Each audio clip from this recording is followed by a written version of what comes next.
Welcome to Unmuted Podcast with our amazing host and author, Recia Kabbah. In a noisy world, we cut through the chatter, amplifying important voices. Are you ready for raw, unscripted stories that shape our daily lives? Well, on Unmuted, we tackle tough topics, challenge the norms, and share untold stories.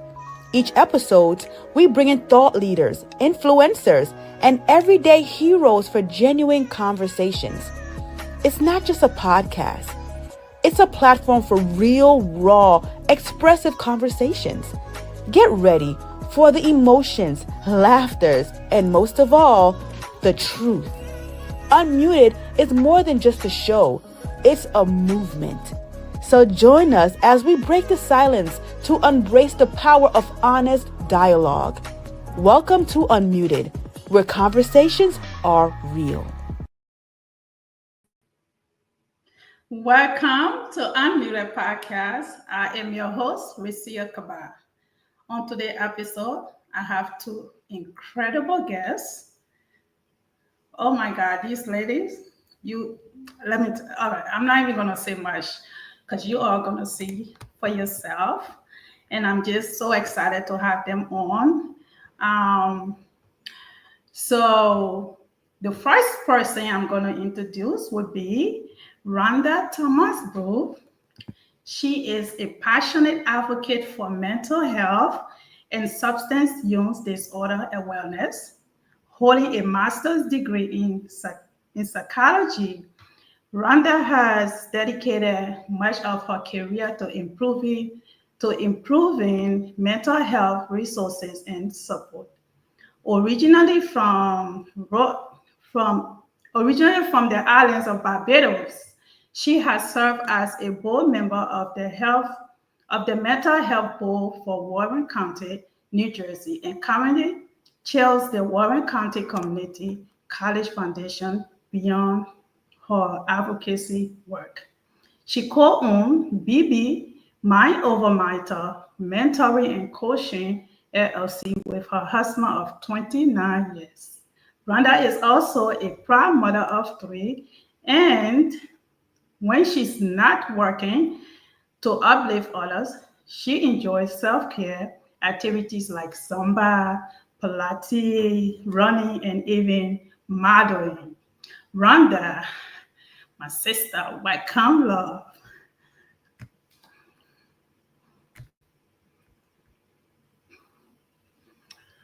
I'm sorry, okay. I am. Hi, girl. Hi, good What's night. going on here? How are That you? sounds like a lot. It sounded a lot. Yes, it sounds like a lot. Out of my own twist to it, you know. Yeah. Out of my own twist to it. You know, I don't read exactly the bio you guys send me. I go ahead and do my own little twist to it to know more about you, because sometimes the bios be very short, but then I get more. People be like, where you got that from? Yeah, it sounds like a lot. I was like, wait a minute. Okay, yeah. Mm-hmm. I did not send her there, right? Yes. Okay, I'm so excited to have you here. Welcome to Unmuted Podcast. I'm so excited to be here. Thank you so much. This is going to be really, really great because I've been listening to all your other podcasts, and I'm like, you have amazing guests on, and I'm so honored to be one of your guests. I'm honored to have you too. I am. You are a big deal. Remember that. Yes. I have to keep telling myself that. Exactly. My kids tell me that because they see, I don't want them to see that mommy does a lot without taking care of herself. I want them to see mommy does a lot, but still takes care of herself, because I don't want them to see that work ethic and not taking care of yourself. Because as Black women, we try to do the most. We get proud by saying we do this, we do that. I'm doing this, I'm here. But in the background, another person could be going like, but when do you sleep? Yeah. And on that thought, I'm going to bring our next guest, because we are we are all gonna just dive into this conversation. I mean, guys, stay tuned because we got some nice stuff for you. Okay, we've been talking. So now I'm honored to welcome back a returning guest. She is backstage smiling. The incredible Karen is Sims-Harrell. Karen is a powerhouse in personal and professional development, a master life coach, motivational speaker, and visionary beyond Twisted Trade LLC. With a background in nonprofit financial management, spending over 25 years, she has dedicated her life to inspiring transformation through faith-driven solutions. She's also the executive producer of Reflections of Purpose, where she has shared over 175 inspirational videos. Beyond her career, she's a devoted mother of 5, a proud mother to 10 grandchildren, and a woman whose mission is to serve as a willing vessel for God's work. Wow. Karen, welcome back to Unmuted Podcast. Hello. So excited to be back again. Hey, girl, thank you for coming back. It's always good to have people back, which means you just proving what I say all the time. This is home. So you guys are always welcome. I love the girl chat. So welcome back. Thank you for being here. Thank you for having myself and both of us. And Rhonda and I don't get a lot of chances to tag team. So I'm excited to be tag teaming with her. Tag team, yes. And the boss lady herself did that because I was like, girl, you got to do this. All right.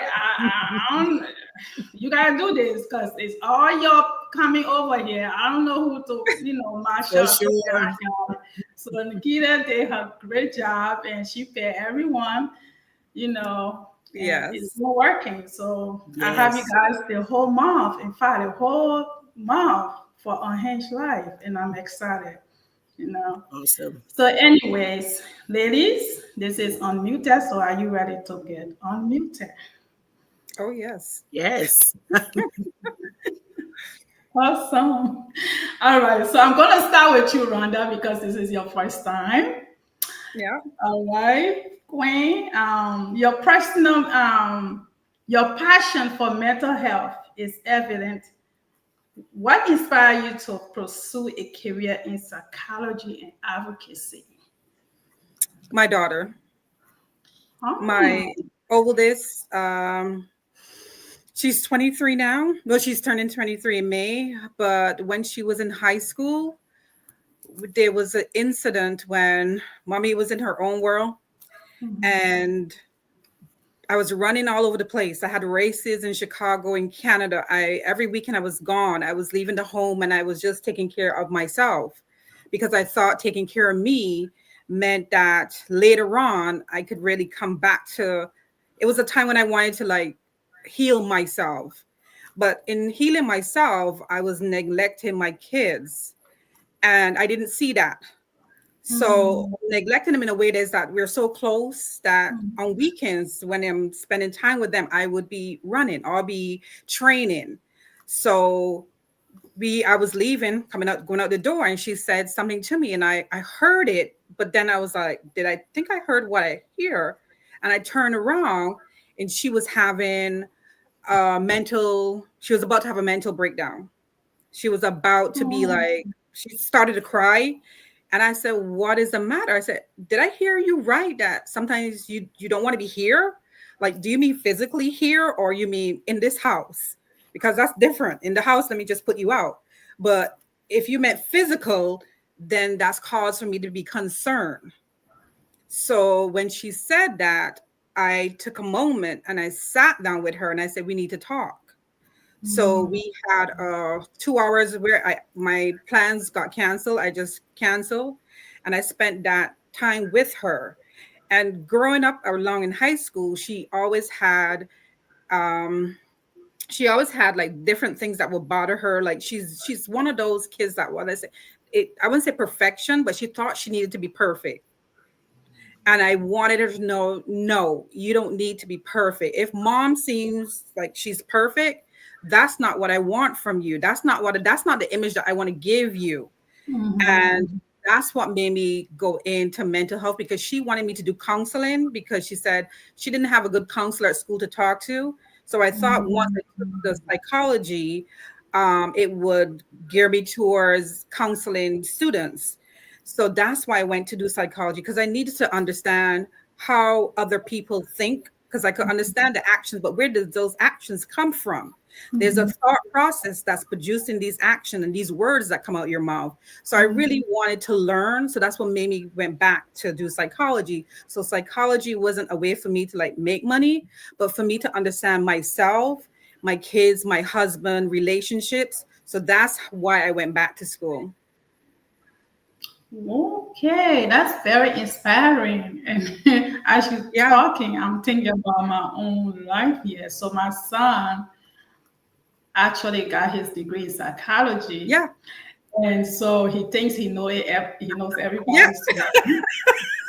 So when you're speaking, I'm like, okay. And we've been going back and forth. I'll be like, wait, this is why he thinks he knows everything. He knows what we're thinking, because he got this psychology. I'm like, maybe you should not. Maybe that was the wrong thing for you to get this degree. Yes, my husband thought the same thing too. He was like, I don't need you psychoanalyzing me. Okay. We went to school, but you're not going to do that. Everything does not need to be analyzed. So he was clear. Like when we have stuff, don't be telling me, don't turn psychologist on me. Don't do that. And I was like, no, but it helps me to speak to you in a certain way, because I know in the background, my words will affect you in this manner. So I don't want a type of action because of something that comes out my mouth. So sometimes I have to bring it back in, but sometimes as a woman, we just spew it out. Yeah. I mean, you being a woman on top of that is like, yes. Ooh, okay, that's the world I'm living in, so I get it. I feel their pain. Okay. I really do. But that's great. You was inspired by your daughter to help other people.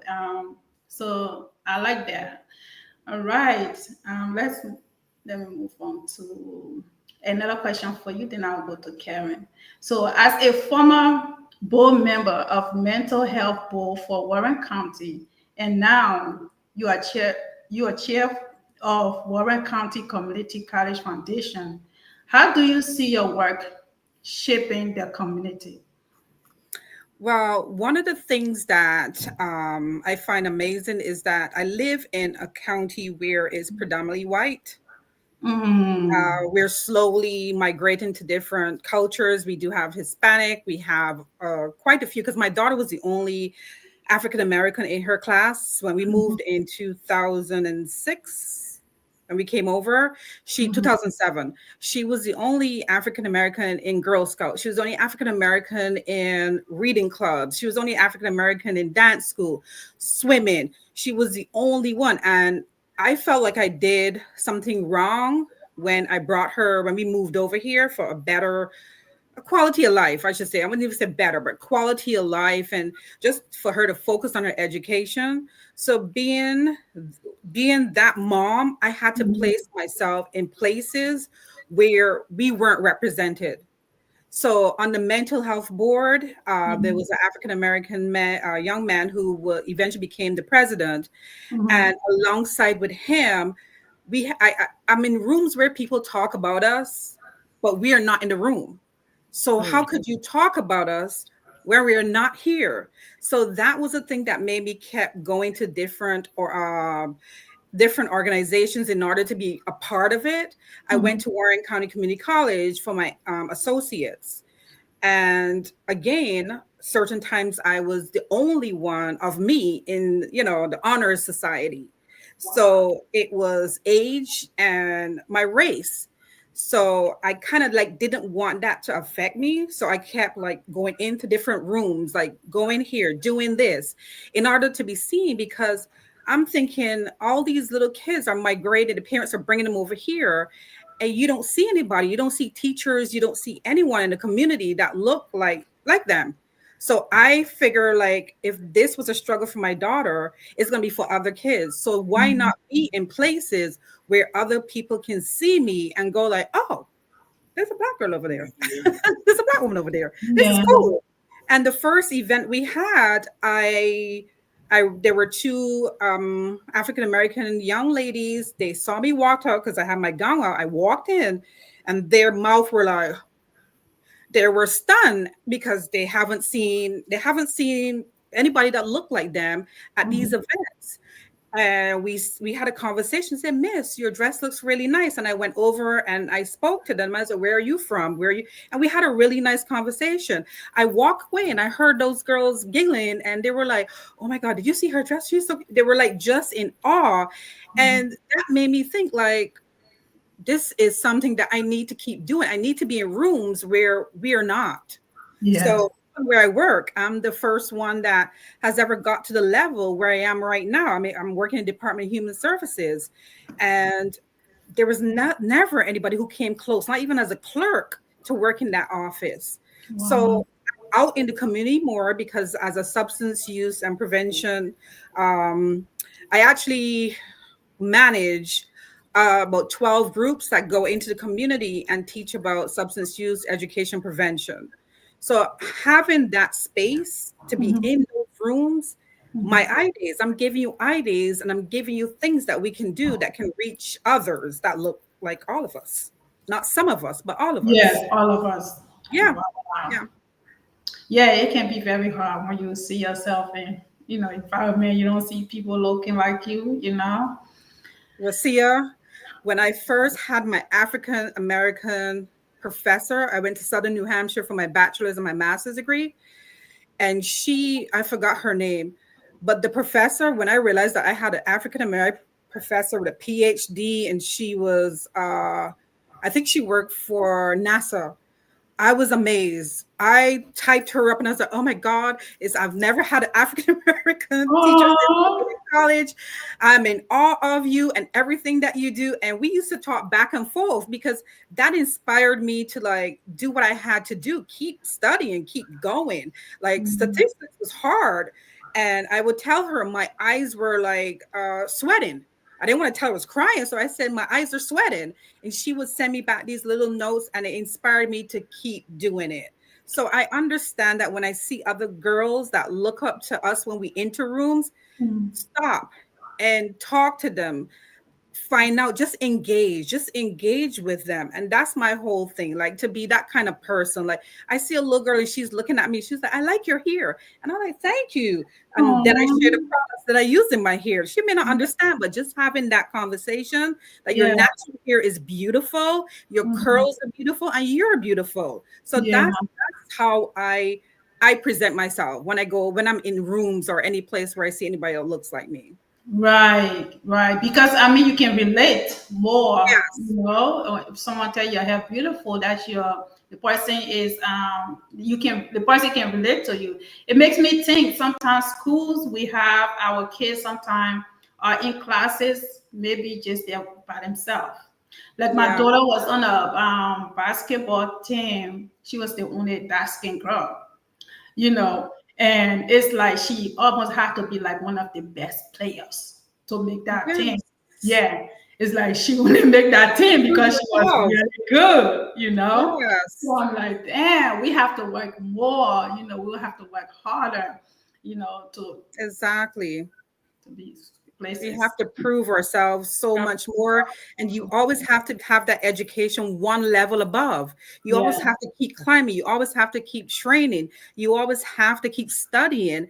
And sometimes it gets so tiring. It plays on your own mental health as well, because you're trying to be the best. You think you're the best. But then, other people are thinking you're not the best, but their qualifications don't even touch your qualifications. Right. Like, I have a master's, you have no college education, but you're in a position here that's higher than I am.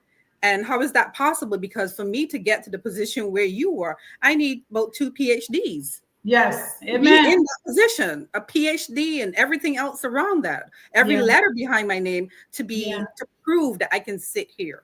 Right. So I'm always like, I'm not doing that. I came to a point where I was like, I'm not doing that. I'm just stepping in the room. I'm just stepping in the room. Just step in the room. Yeah, as long as I step in the room, that's what. As long as my foot gets in that room, I am okay. I get in the room, and you can talk to me. You can hear they're gonna, oh, you do this. Oh, wow, that's amazing. And I'm like, that's how I present myself. I can't anymore. I'm not fighting for space. That's where I am. I used to fight for space, and then when you really sit down, like again, psychology teaches you again not to do certain things because it will affect you. So I stopped fighting. I just step in the room. Step in the room. Right. And just be, like Nikita said, just be. I'm just be Rhonda. Right, Marisol, privilege. Yes. Yeah. Privilege. Yeah. Ladies, thank you for tuning in, ladies. Oh man, Nikita, you are too much. They're not like us. Love it. Yes. Hi, Marisol. Hi, Nikita. Yes. The boss daddy has spoken. They are not like us. No. Thank you, ladies, for chiming in. All right, Karen. You've been here before, so I was having a little thing with myself. I said, what did I not ask her? I love it. She has something new, you know. So you have me working a little bit more. All right, but if I did ask you this before, well, just tell us again. Yes.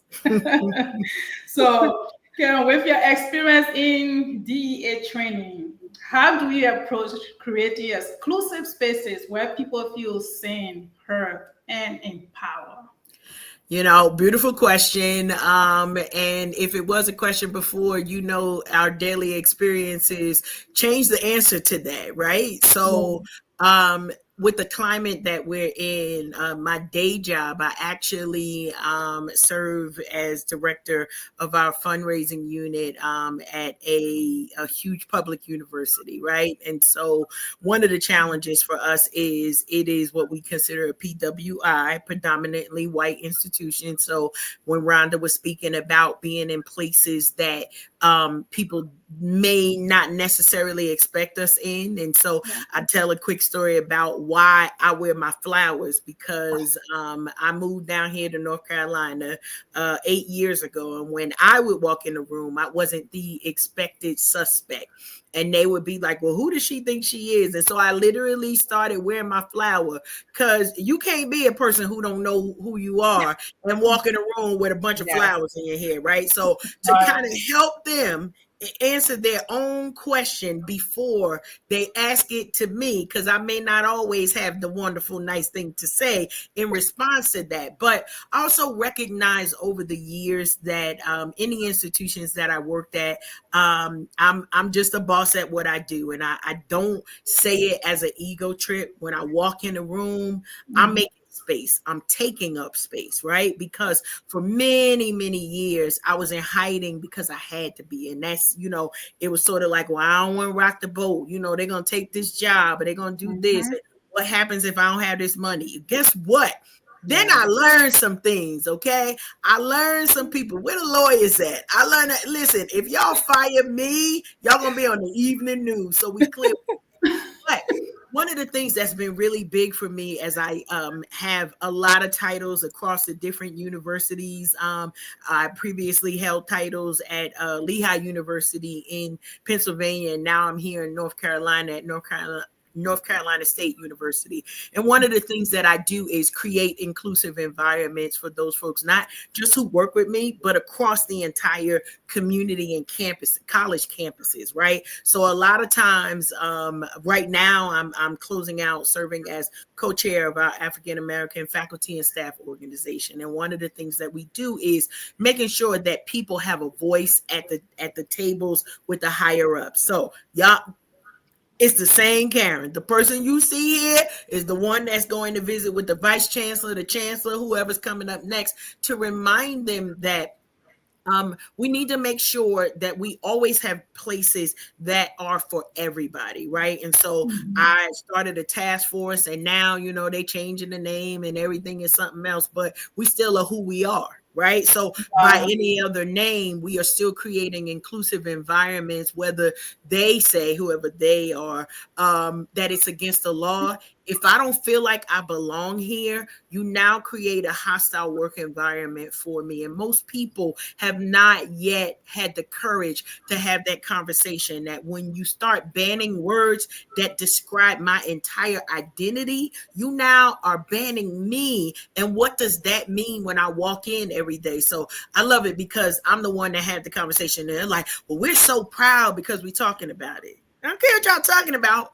What are you doing? Right. Because our students need it, right? So I recall being at an event representing one of the, when I tell you I got a lot of titles, I promise you, the one that they pay me for, and then like 6 others, just things that I'm passionate about because I know what it feels like to be othered. Right? Yes. Othered in places that you have paid the cost to step in those rooms. And then when you get there, it's like, wait a minute.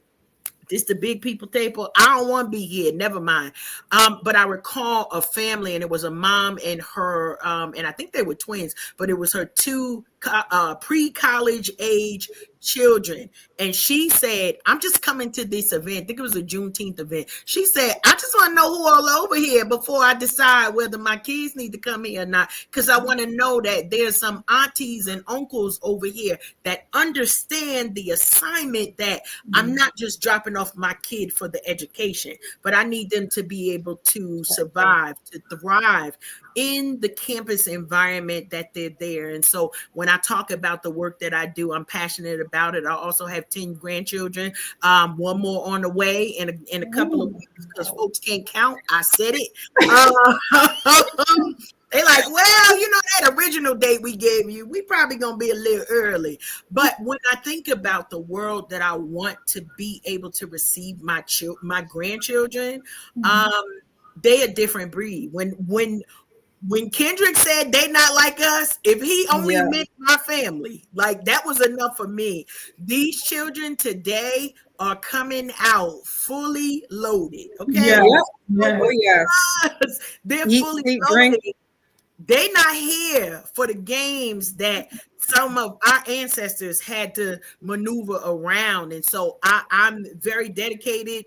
Every time I do a presentation, I think my last presentation was just in last month, and I let everybody know it is a given. If you see me, it's gonna be a slide behind me with all my grandkids. One way or another, they making it into the presentation. Why? Because they are a significant part of the work that I do, and the passion behind me saying this world has got to do better for our babies, right? We've gone through some hard things.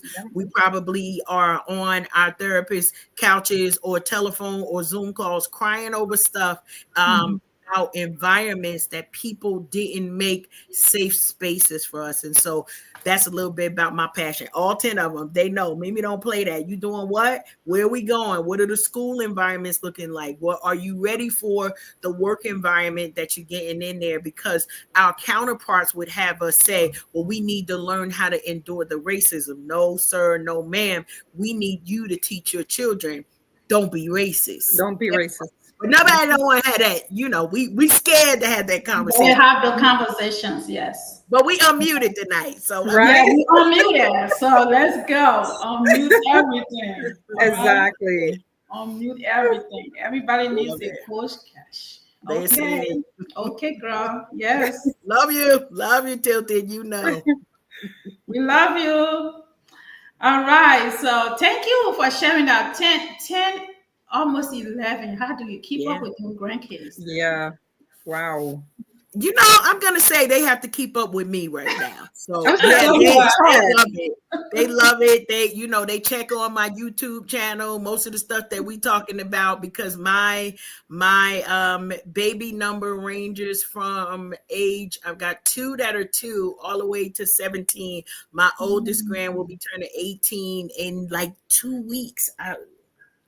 Yeah. I don't even know where the time is gone, but they are proud of the work. And so even the work that I do to try to make sure that I'm giving back to community or sharing with people on how to create global success, I always remind people, like, I'm not that grandmother now I'm going to show them how to bake some things, right? We're going to go over please and thank you. But then I'm going to tell you, I'm teaching them how to acquire and pursue. Why? Because y'all gonna need it. I don't know what this job situation is gonna look like. So everybody have a skill, learn how to create community right where you are, and understand the power in investment and ownership. So we having Mimi's boot camp is something different, right? It's not cross your legs, say please, say thank you, and then let me teach you how to get this property. Let me teach you how to open this bank account. Exactly. So we have to be dedicated. And Rhonda, I know you do this often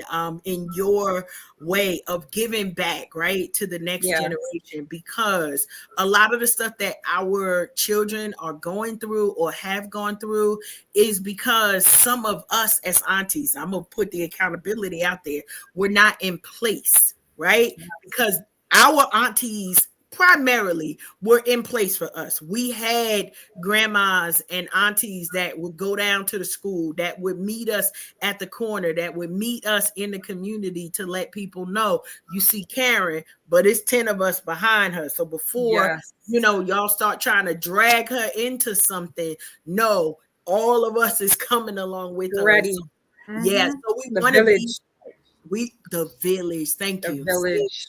Say it, and then we've got our tribe here that we get to love on and share with one another in ways that I can say this, Tilted, she's a visionary, but I know she didn't have the idea. I just know that she was being obedient. But to know the love that we have for each other, right? Like that we're rooting for each other.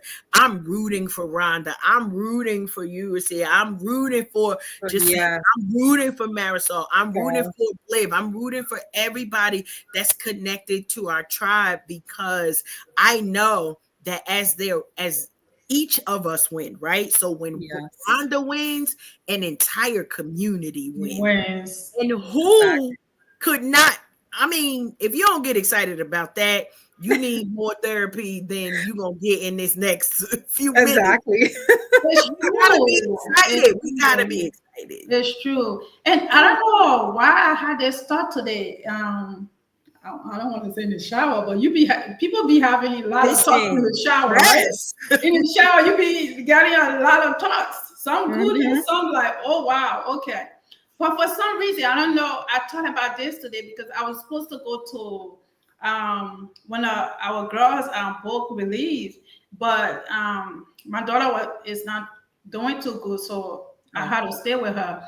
And I was like, it's really important to support one another. I'm talking to myself, I'm like, because sometimes like-minded, we are all in this industry thing, right? And people don't get us. A lot of people don't get us. Family, friends, sometimes they don't even say nothing to you because they just don't understand your dream and where you're going, so it's not because they don't want to support you. So like-minded people, it's very good for us to support each other, even if it's just that congratulations, even if it's just that showing up and showing face, just to make another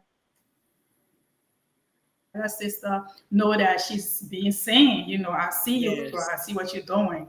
The support is very important because it encourages you to want to push forward when you see, even if it is one person or two people that show up, it's very important. So it's good to show up for each other. So when you said that, it just brought me back to that. Yeah, I appreciate it. All right. Well, I hope your daughter's feeling better. Yes. Yeah, she's okay. She basketball. She hurt herself doing basketball. So yeah, but she gonna be fine. Yeah.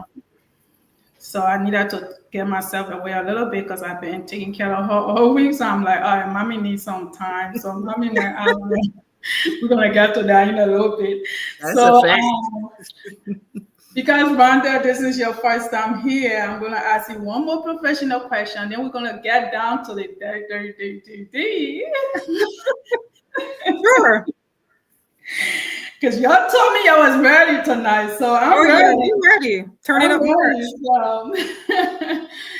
All right, Rhonda. So you've been married for 29 years. Yeah. So I just want to ask you this question. With balancing marriage, motherhood, and career, can you, marriage and motherhood, career, and all that stuff can be very challenging. How have you and your husband maintained a strong marriage for 29 years while managing a business together? That's a good question. Oh my goodness. My first 10 years, let's say, was the getting to know you years. I tell people that. People say a year, I said 10 years. It takes 10 years. The first 5 years is like, okay, yes. Then another 5 years, you go like, oh, I see why I shouldn't do this. So the first 10 years is like you're in, ready to go, family, let's do this. So I had to like put away a lot of like I was carrying a lot of generational trauma and like things that I thought made a marriage work because that's what I saw in other marriages. And that was totally incorrect. And when I realized what I was doing, it made the marriage stronger because it was just the kids. And then my husband had to sit and go like, where's us? Because I said, when the kids are gone, what's going to happen to us? We never took time to do, because we didn't travel for the first couple of years of our marriage. We just maybe 6-7 years ago, we started really traveling, but we weren't traveling before like that. I would travel to do runs and stuff like that. But having the time for the two of us only without the kids, because that was my struggle after I realized like, what are we doing? And he realized that we weren't spending a lot of time together. We were doing a lot of things with the kids, with the other family members, with other people. But between the two of us, we weren't spending that time together. We go to bed we go to sleep in the same bed, but what's the excitement? Are we going to dinner? Are we going to do anything fun? So when we started traveling alone, it was the best time because we discovered each other. We dated each other while we were on vacation. We got up and we just went walking. We enjoyed the sunsets. We enjoy the sunrise. We enjoy just sitting in quietness. So rekindling our love for each other happened while we were on vacation, and we liked it. We was like, okay, we got to go vacation all the time. So it was like, we can't do this all the time. But even little getaways, like we went to Maryland, we went to Virginia Beach, and we do little things like that, even little overnight. If you drive away somewhere for the weekend and just have our time. And that's how we try to date each other. We try to like do things together. Take a walk together. Yeah. Because I didn't want to get to the age where I'm like, we have nothing together. So why am I with you? Because we don't do anything. The kids are gone. So I'm gone too. Right. Yeah. That point. I didn't want it to get to that point. So we actually sit down and we'll have dinner, movie night. We'll just on the couch, even on the couch. We don't even have to go anywhere. Friday night. What kind of movie do you want to watch? And we order food, or I come home and I cook something and glass of wine, and we just sit on the couch or lay on the couch and we watch a movie.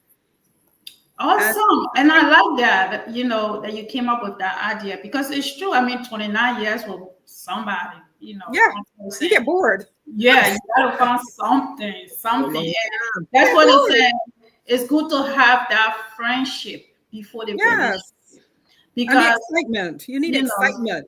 Yeah, you have to have that strong connection, that friendship where this is your best friend, because even when love doesn't seem all that at some point, because we are human, right? I may not like you today, you may not like me today, but what else gonna hold us together? Amen. You have that right, because some days you got those things going through your mind and kind of like things that you could be doing. Then you go like, oh, I don't want to go to jail. So take that thought process there. Lord, forgive me, because it's trying right now and we got to be good. We can't think about those things. So you got moments like that. Everything is not always roses, but at least having that thought process to sit and try to work it out, because it hasn't always been like perfect. We do have our little things here. Like, he went away for my birthday. He's never been away from me for my birthday. And I was like devastated. I'm like, I get it. It's your mom, but I'm the wife. Why are you leaving me? So things like that you have to why you leaving you? Oh, wow. Yes. Things like that. You put it aside and you go like, you know what? He arrived there safe, gets back safe. Yes. That's all that matters. You arrived and you came back home. So things like that, you have to really think about it. And I try to like make things exciting, like, you know, because I'm not settled in a marriage, meaning like I can just put on anything, walk around with bonnets looking crazy. I try to look the best, not at all times, but I mean, look presentable. So he doesn't look at me and go like, okay. I don't want that look. I don't want to ever see that look. Yeah.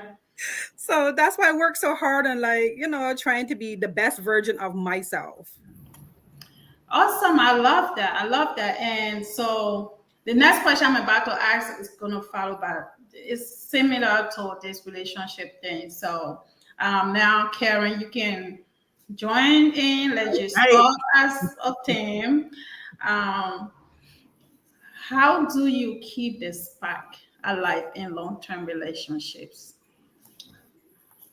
She just said something similar.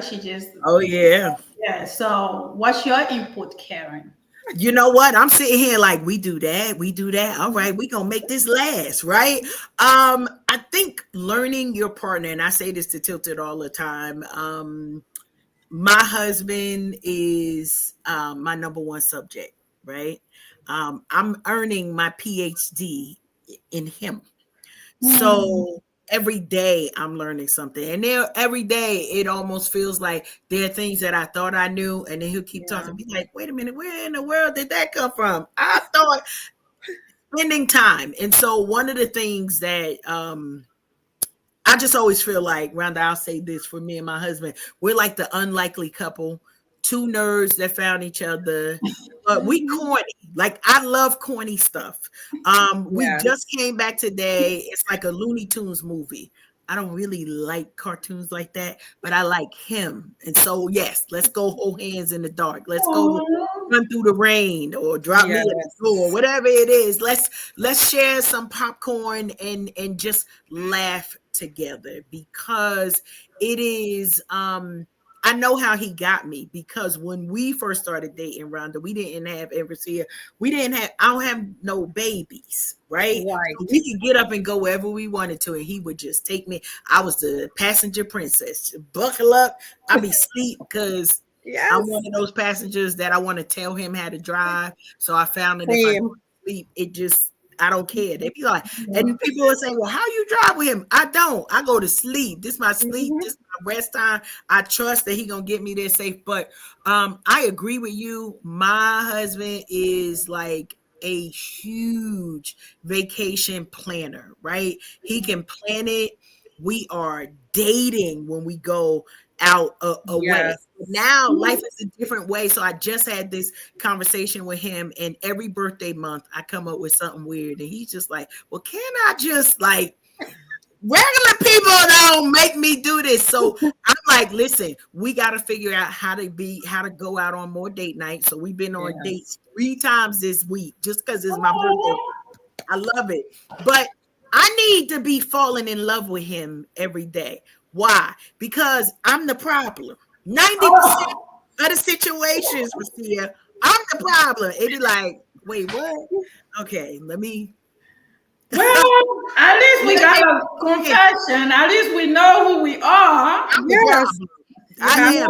But like if he loves me enough to try, right, then I got to be showing up with that same amount of love, and we talk about things. And that's one of the things that probably is hard, because we think I think I know it all. He thinks he knows it all. And then we got married. And so 2 know-it-alls got married. That's what's going on over here. When you were mentioning earlier, both of you, about, it's like, please don't coach me, right? Don't bring that life coach stuff. That's him all day. He'd be like, you know, I am not a client. I don't know where you about to go with this, because I'm trying to, like, create resolutions with him. Yes. So sometimes I have to remember, just be his wife, right? Be be that woman that he fell in love with. And the thing is, like, I have very high expectations in a lot of things, right? But I'm a goal success coach. That means that I'm just looking a lot of times at the goal. So I had some things that he's like, well, you said you wanted to do this, this, and this. Once you do those things, I'm be sitting in the corner. I am not the most with him 90% of the time. Like, I give him a list, stay to this list, you ain't never gonna go wrong. I don't care nothing about it. Like, there are things that I just don't care about. When I say date nights, I'm talking about we going out, we each have a beverage, and we share a bowl of fries. I'm not trying to break the bank. Now, can we can we spend $300 on a meal? We could, but my investor and billionaire mindset says, well, how about we share these chicken nuggets and some ice cream? You cute, I'm cute. We gonna find that glow in the dark. I got some glow in the dark nail polish. That's all we're gonna say on that. That's all we're gonna say. That's true. It's unmuted. You can say whatever you want. You can say whatever, okay? It's unmuted. He knows you are unmuted. Let's get these fries and get back to the house. Okay, that's what it be. And it's simple for him. Like, it surprises him every time, but it's still simple. He's like, really? Like, we're gonna drink this wine, babe, and then that's gonna be it. Like, we're going back home, and he turned into a school kid all over again. I promise. Oh, check, please. Yes, I love it. Yes. So Nikita said, Rhonda and her husband are great communicators. I'm grateful for their love story. Oh, okay. Thank you, Nikita. Yeah, we try. But yeah, the same thing. You had to turn around. You have to, because we never give men a chance, our husbands or our boyfriends, because we think about our wants so much. We don't think about what they need, what they want. We don't think about them because we are all in our world. Yes. And so you're supposed to make me happy. And when I had to put that aside, like, you are addition to my happiness. You bring that extra happy to me. I should not be dependent on my happiness to come from you. My joy is me. So when you bring yours and ours together, it's going to be a joyful moment.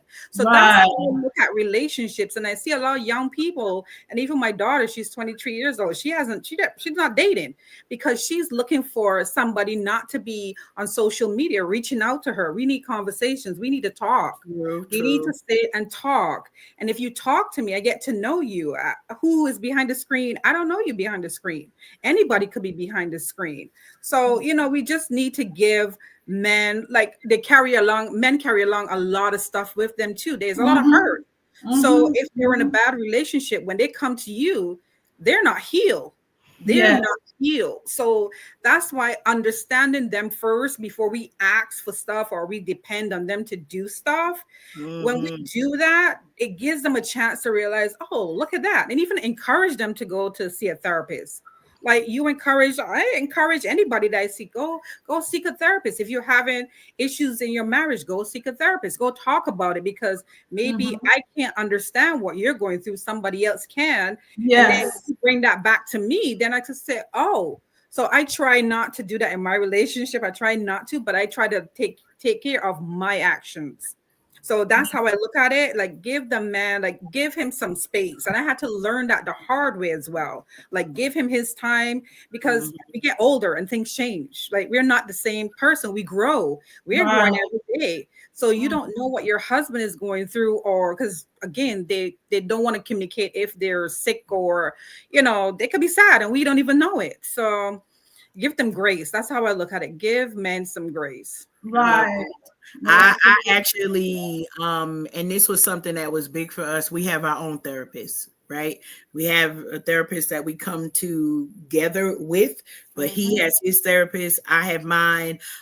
He actually is a poet and authored a book that centers around mental health for men. Right, because of all of the stuff that you mentioned, Rhonda, regarding unless you grew up with somebody, our culture does not support men telling, unpacking all of their baggage, because society, That part. Society says it's a weakness. Society says you're going to lose the good woman because no woman is going to stand with you, whether you are on one side of your healing journey or maybe smack dab in the middle of it. And so, you know, when it comes to marriage, I'm a year and a half in, and before I got married, I would always think like marriage was the goal, like this is the golden ticket. Yeah. But I learn now, and it's a beautiful thing if you want it. If you don't want it, you wasting your time. Like, just go ahead on and pray for forgiveness. Do what you need to do. But don't waste your time in marriage if you're not willing to give of yourself, because the thing that I learned the most was I had to take time. Everything that I learned about him is also something that I'm learning about myself. How do I operate? How do people experience me, and how does he experience me? Because in my head, you know, I can say I'm the bomb, I'm great, and I believe that I am, but what else does that come with? And is it a trigger for this man in my life, or is it a healing salve? Right. So y'all know I'm loud when I come into the room, and sometimes I gotta be like, hey babe, you okay? Like, I gotta quiet it, because he needs those quiet moments. Now he know it's gonna get loud. You know, he's not here right now, but he already know when he walk back in the house, it's gonna be loud and he's gonna be okay. But do I just say, oh well, I'm loud, well you just gotta deal with it? No, I love him enough to temper sometimes. Marisol, it works regardless, because not one marriage is perfect. That's right. It's work. It's a lot of work, and you have to be willing to put that work in, and you have to be willing to fight for the marriage, especially if both people want it. Because if you have somebody that doesn't want to be in the marriage anymore, and you did all the therapy, you did all the stuff, and they're like, look, I can't deal with it anymore. You got to give them the grace. It's hurtful, because when you think of things that you've been through for all these years, and to be alone, I said a lot of people don't have understand what it is to be alone in your own space, alone in your own mind, alone doing things. Like, I know I don't change tires, I don't look at the car, I don't take the garbage out, all the things that my husband do, like I don't do that. So then when you think that you have to do all these things, it can be traumatic for you. It can be, you know, so, a big change. Yeah, it's a big change, and that in itself that's why Shelby. Yeah. And understanding that a lot of our guys may not have a place to unpack. Yeah, and it doesn't always have to be me, right? So I'm a big advocate of therapists, because I can't be everything to this man, right? I could be a lot of things, but I am not his God. I am not his therapist. I am not his pastor. Now everything else, mind y'all business. That's between me and him, because I'm all over. However, knowing that there's Nikita said you guys we should hush and hear that man's needs. Yes, let's hush. We have to hush. We have to hush. Yeah. Study to hush. Just listen to him. All right. I'm not married yet, so I can talk all day. I'm not married right now. I love it. It is true. It is true. We need to give them space, because a lot of men carry long adverse childhood experiences. Whatever they saw when they were growing up, it does affect them when they get older. We think that as we age and we mature, that things just fall apart, because fall aside by the wayside, because we're older now.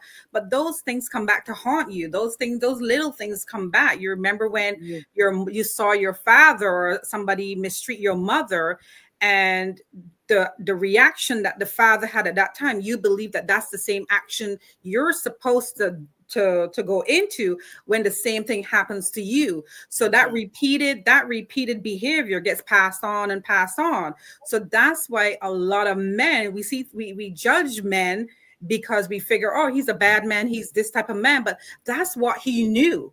That's what he saw all along in all the relationships around his family. That's what he saw. Maybe as a child, that's what he saw. So in his head, this is how you're supposed to react in relationships. This is the way you're supposed to talk to certain women. And again, it goes for women too. The angry, I never like that statement, the angry Black woman. It follows women. And I'm like, no.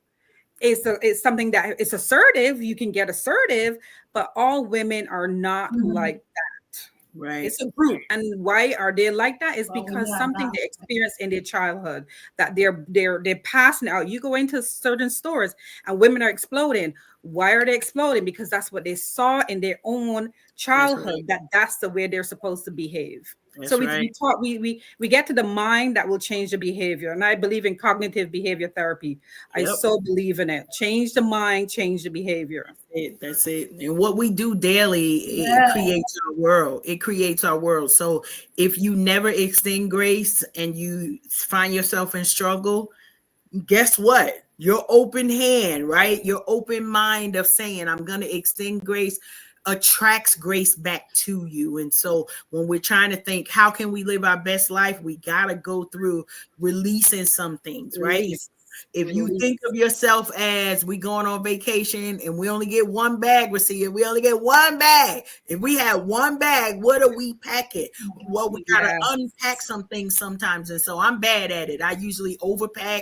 And then the night before I repack to make sure I only take what I need. And we got to give ourselves that same grace to say, sometimes we'll pack something, find out we don't need it. Give yourself the grace to unpack it. Why? Because it's going to cost you money at the airport if you go over the weight limit. Like if we take practical analogies and say, well, if I could do that with my packing and unpacking at vacation time, how can I turn that into everyday action that comes back and pushes me further towards my goal of, is it to live my best life? I can't live my best life and being the bag lady out here. We can't have 15 million bags and think that is the way that we can travel in life. And so I love all that you said, Rhonda, about the and the mindset, because even in Marisol, what you're saying here, the regret in the 80s, like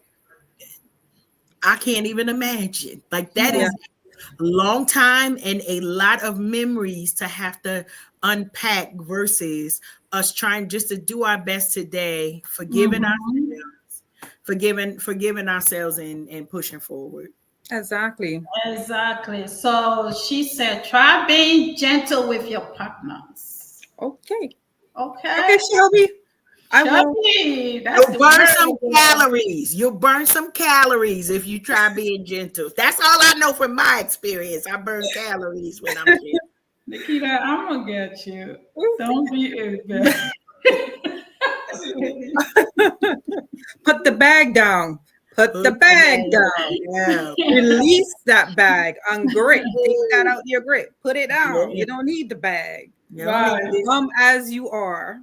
So, ladies, because you all are married, I'm going to ask you this question for us single ladies.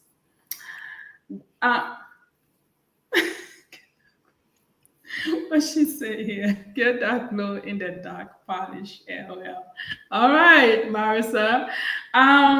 What questions do you think when a person should ask on a first date as a married woman? Like, what should be what would be like no, and what would be like a yes questions to ask on your first date? Since I'm out here now, trying to date again, that would be for me and the rest of the people watching.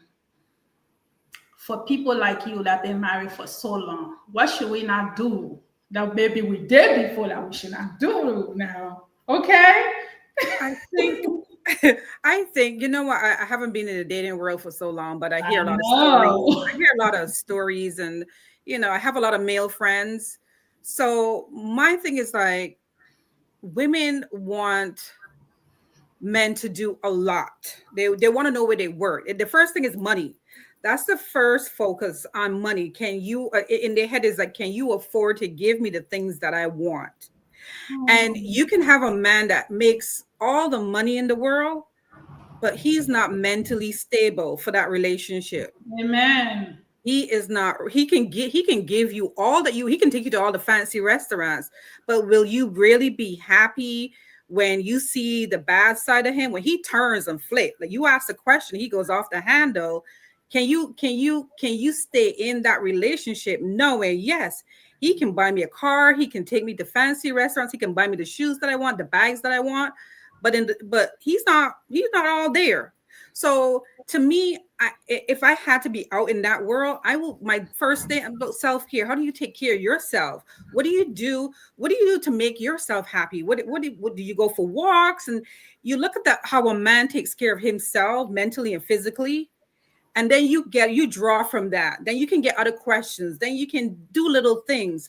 But when you go after that money and the fanciness and all that stuff, in the background, there's something else going on. So to me, I want to know how you take care of you. What do you do?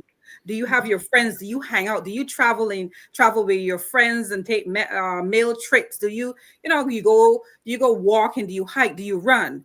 How do you physically take care of yourself? Yeah. Because if you're just drinking, or just like spending money going shopping, there's an underlying stuff you're spending to hide something that's going on with you. You're throwing money at women. Why are you throwing all this money at women? Because there's something underlying. So that's the question I would ask. Like, really, how do you spend time to take care of who you are? Getting to know who you are. Yes. Who he is, and even vice versa. Vice versa. Yes. That's about his. Ladies, I need to glow. Okay. She said, ask about his relationship with his mother. Yep. Sometimes that could be good. Sometimes that could be good. I agree with that at one point, but then sometimes they don't tell you the truth. I'm sorry, they're killing me over here. With their mother. Like, sometimes they don't tell you all the truth about the mother. Like, oh, my mom is here, and then 2 months later, you hear that the mom is living with somebody because with another family member because he's not being seen or he hasn't visited her, because they tell you what they want you to hear, what they think you need to hear. Right. So that would be a second question. I would do that on the download. That's an investigation that I would do on the download. I'm not going to ask you. I'm going to try to figure it out, try to dig on it. I'll become like FBI agent. I'll be like on your pages looking to see if we have any background check. Background check. You got to do background checks now. Now. Yeah. Are you male? Are you female? What were you in your former life? Yeah, I agree with everything that was said. Here's one thing that for a long time I was the only single friend, right? Everybody in certain pockets or circles, they were married, and then I'm single. Here's one thing that I think you get: two things. One, before you start getting out there to date, spend some time with yourself. Amen. Know who you are and what you truly want. Pastor Liz, he better be this tall, this wide, this big, this whatever, shoe size up. Before you get into any of that, spend some time with yourself. That's number one, because all of this should take some time, not a lot of time, right? I don't believe everything that people say to me, and I am an action person, right? So if you show up consistently, honey, you got me already. If you use a line, I done watched every television show, all the General Hospital, Love and Basketball, whatever. You brother, whatever it is, I done watched all of the movies, okay? All of the Babyface songs, all of the you save the words, show me the actions. And I think for our single women, you got to give yourself the opportunity to see that partner with other people. What happens when they get cut off on the road? These are things. Go driving so you can see. How does that person show up in society when things don't go their way? It's different, because chances are the way that they react to those things, it's gonna come into your intimate spaces one way or another. I think the other thing for that is asking the money question differently, right? Don't ask them how much money that they have. Do you keep a budget? Do you follow a budget, right? What are your aspirations for the next 3 years, for the next 5 years? Here's the thing. If a man does not have a plan, he could get one. I want to remind us that if we are women of substance, they bank account gonna grow just because we showed up. Okay, that's just me. But I know we gonna get some money because I'm here now, right? So I'm not concerned with that. What I'm concerned with is, do you have discipline, right? And that's a thing that I think for my husband and I, like we have a different money relationship, and it doesn't mean that his is right and mine is wrong. It means, how do we come together, right? Finding opportunities for y'all to compromise. Well, I want to eat. Well, I want to go to movies. Then let's go to Center Bistro and we can eat and have a movie, right? And have a movie. How they deal with conflict and compromise. Because if you get with somebody who always wants their way and you are still in your I always want my way era, it's going to be a clash right there, right? And so taking the time, don't rush. Do not rush, because the person who you meet day one is not usually, I'm gonna say usually, is not the person that you still gonna be dating 6 weeks in, 12 weeks in, 1 year in. I ain't gonna say longer than that, because y'all should be having marriage. We are a group of mature women, right? We not in our 20s no more. I'm not saying anything, but it don't take no dude no long time. My husband knew in 6 weeks. Like, I literally had to tell him, I'm not getting married this year. Yes. I'm not getting married this year. So do whatever you need to do. We not gonna be at nobody's altar in this particular year. Somebody asked me, well, Karen, how come you said that? Because when a man knows, he knows. And so you could, all these dudes who are out here who are like, well, I don't know, I'm not sure. It may not be you as the woman, right? They may have other challenges that they need to deal with. But if they're not comfortable enough in you, sometimes you gotta let that dude live with the loss of you. Yes. Right? Let them live with the loss of you. And I know listen, when they know, they know. And he was not playing. I said to him, I was like, well, baby, it's true. You knew in the first 6 months, right? He said, I knew in the first 6 weeks. Like, the day that I met you, this is a funny story. Our first date, we went to Cracker Barrel, right?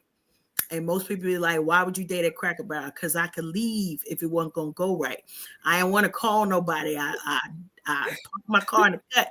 If you ever been to Cracker Barrel, if you go to the bathroom, you can leave. Just, this ain't working out. I'm not coming back. So our first date was at Cracker Barrel.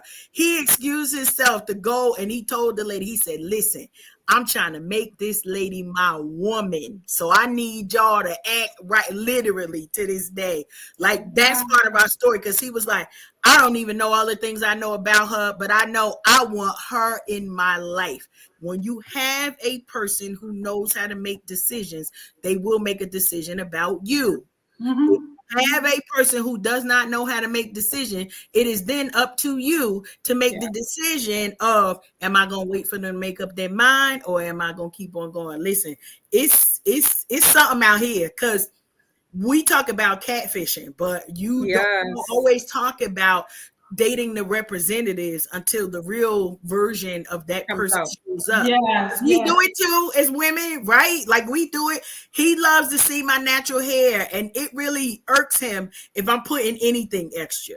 Like, he don't even care. He's like, why is that stuff there? Like, because I like it. Like, he's like, well, I know better than to say something about a woman in her head. But here we are having a conversation. Yes. Know what that person likes, but also be able to do the things that still make you feel good. And this was one of the things, Recia, that my friends would always say. My husband and I met like at the latter part of the pandemic, and they were like, when Alfred find out that Karen don't never stay home, what is he gonna do? Because pandemic Karen was home every day, every weekend. Why? Because they shut the whole outside down. All outside had to be shut down so that me and this man could meet. we lived an hour from each other for like 5 of the 4.5 years that I moved down here, because he's born and raised from North Carolina. God has a plan for who it is. And I'm mentioning that because God had a plan. But when I first moved down here, I wasn't ready for that man and he wasn't ready for me, right? Wow. God will take us through the experiences that we need to put us face to face with the people who are going to partner with us in a beautiful way. So talking about business ownership, that's foreplay for me. I don't know about the rest of y'all. If we talking money and bit, it's on. Lock on. Don't be talking to me about no regular stuff, but we talking about vision and building. Look, babe, we can't do such and such and such because in a year from now we need to. Okay, babe. All right, honey. Okay. And nobody else would understand that. They'd be like, what is wrong with that girl? That's my love language, right? That's how he talks to me. That's how he secured the bag, was talking visionary to me, because that is the person that I am. Now, he talked to maybe however many women before me. That ain't my business, but it didn't resonate with them because that wasn't their language. But when you get with the right person, women, we don't talk about enough that we know. Be like, oh, honey, if he make you silent, if he make you want to hush, be like, you talking good. Right. Listening. The rest of it, you'll learn, and it'll fall. You'll learn. Yeah. Oh, we have a lot of comments here. These ladies are going in. You messed up if you have a mama's boy too. Okay. That's too much. He gotta be a bit independent. That's true. Right, girl. Listen, no mama's boy over here. Nope. Girl, night one, I was an investigator. Okay. Yeah. She was an investigator, but they're saying we should not. We should, like, get to know him a little more. That's more, that's investigating. Get to know him on a different level rather than the financial part. Exactly. So let me see here. Did more than one person at a time. I knew it. This is my girl. Why do I knew that she was gonna put something in there? I knew it. But that's the truth, though, right? Yeah, every man who's right is not meant to be your husband. But if you put yourself in the space of men, I don't care what nobody say. Every woman needs that male energy. Yes. You need that male energy. And if you could, everybody can't keep up with that, Tilty. Keita, everybody can't keep up with that. But I subscribe to that because I'm multi-dated. There are certain things that different men will teach you. Now, we ain't saying go out and sleep with everybody. No. You gonna that's different. Cut your life down. But sharing the company with different personalities helps you know which personality clicks with you, which ones annoy you, and which ones you like, I'm about to kid. Okay, never mind. Yeah. But you know that they get that rise up out of you that you like, I really need anger management at the 20 minutes with this person. That probably is not your person, right? Exactly. But you're figuring out what are the things that you like about yourself. So what Keita said, learning to date yourself. Listen. Yes, learning to date yourself. Yeah. I'm expensive when I date myself. That's all I can say on that. Same here. When I date myself, it's a little expensive because I like things. So I was like, no, I can't date myself. Yeah. I let him off the hook though, Rhonda. Like I'll be like, this month's goal, we doing $20 dates. No more than $25. Whatever we do, it's got to be $25 or less. And literally, he'll be like, can I just do something else? Like, I don't want to do that. Because it took some thought behind you saying, I think last year, the assignment was show me how you love me in different ways, and you cannot spend a dime. And it was between February 1st, it was 60 days. My math be wrong. It was from February 1st to March 31st. And I was like, why would I do this? Yes. But he showed up. He showed up. Was not allowed to spend a dime. That was the only thing. You got 60 days to show your affection and your love, and you cannot spend a dime. And he didn't like that. But I love that, because it shows you something different. That. It shows you something different. My best date are ice cream dates. My best date is an ice cream date. I love ice cream. They are priceless, It don't have to be money. Like, I think real love comes from just being yourself, just being real. Yes. Don't, the money thing, it doesn't move me. Yes. Since I've been knowing myself, I haven't been like attracted to, like, how some people wants to make sure the man has this, the man has that. Yeah. It's a turn off for me, actually. But again, the downside for me, what has happened for me, it hasn't been nice, because I was always looking for a man that we can build together. Someone we can build together. Like, we can look back on life and be like, wow, look where we came from and look what we have achieved together. Well, it did not work so well for me that way. I would say more than once.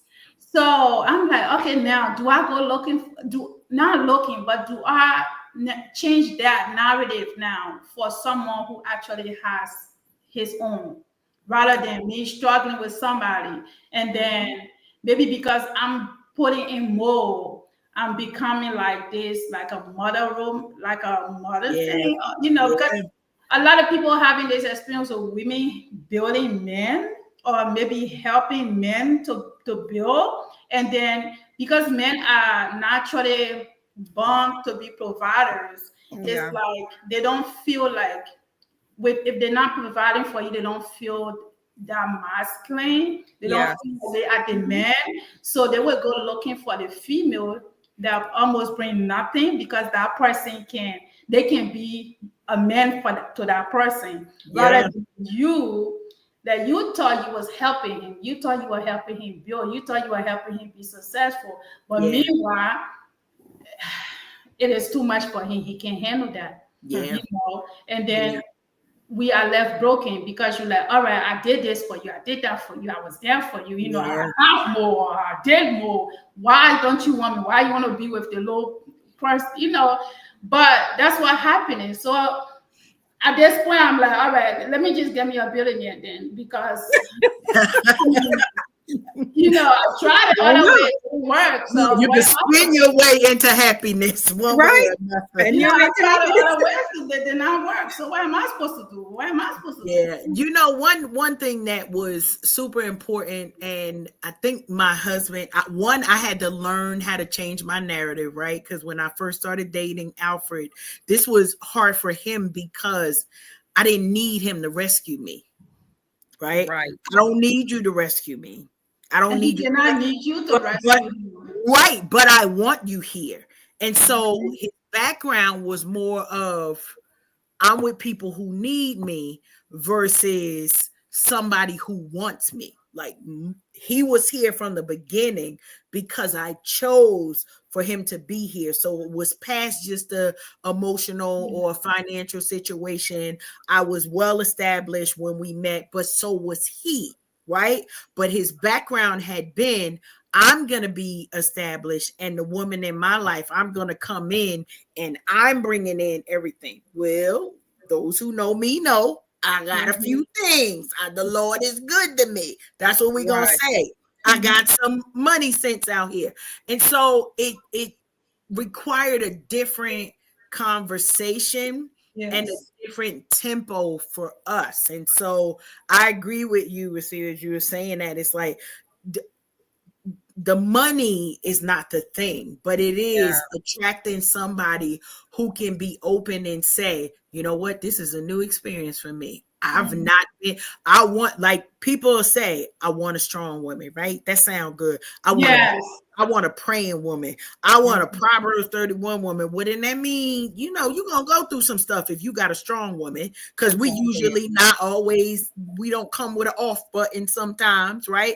We don't always come with the turn it down button, and we learn those things over time, but there's got to be a level of grace and patience that's also shown to us. And so as you're going through it, as you're pushing through, knowing that I think being open and honest with ourselves and saying, like, it's not a don't say the words. I never say I don't need a man. Well, if you say that, that's why you ain't got one, right? So right. Coming out We all need somebody. But I've learned how to need my husband in ways that I did not know I needed. Exactly. I hope that resonated right. Like, I need him in ways that I didn't know day one when we met almost 4 years ago that I would need him, because I was self-sufficient and I could pay bills. And you know, the Lord has blessed me in monetary ways and family ways and business ways. But then there are other points of wisdom that this man brings to me, right? There's other points of care, and I'm here for it. I'm like, I don't want to fight. And I don't mean just him. I don't want to fight outside. I don't want to do that. All right, babe, you go out there and you figure it out, and then you let me know when the water's good, and I'll come out there. Men have to understand, you know, there are, especially now, there are a lot of successful women, right? It's changing now. More women are getting the bags now than you know, most men. They broke that glass ceiling. So most men, it's almost like the men are feeling, you know, more demasculine, right? They feel like, what can I do for you? Well, there's a lot more you can do for a successful woman, because money isn't everything. How about love? How about her mentor? How about learning to know what she needs? You know, I can be feminine if you make me feel that way. You know, there's many areas for women to feel love and feel supported, feel appreciated. You know, even if she's successful, her success should not make you feel any less. Right. But a man, you are the man. I can never replace that. I can never. There is no such thing as, you know. So I don't know. Men have to understand that, you know, it's different if she's using her success to make you feel some type of way. Absolutely. Right. But you have women that, they have a lot. They have great career. They make money, business. Women, you know, you have the bag, but you just want that. You want to be the boss lady out there, but when you go home, you want all of that. That's a rule in this house.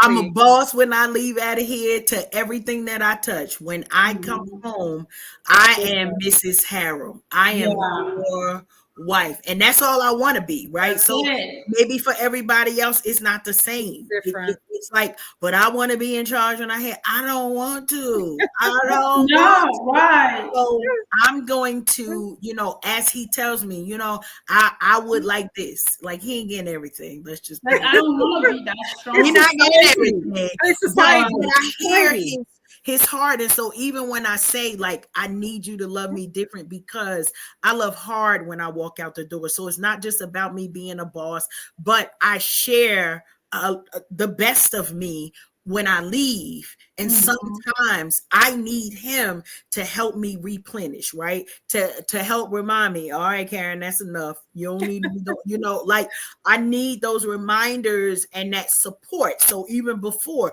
he's like, well, we got a lot of rain and tornadoes in the area, and he's telling me, hey, check on the kids before you pop on the show, because here's the report. Now, my husband is the entire weatherman. I would never know nothing about no weather because he on it 24/7.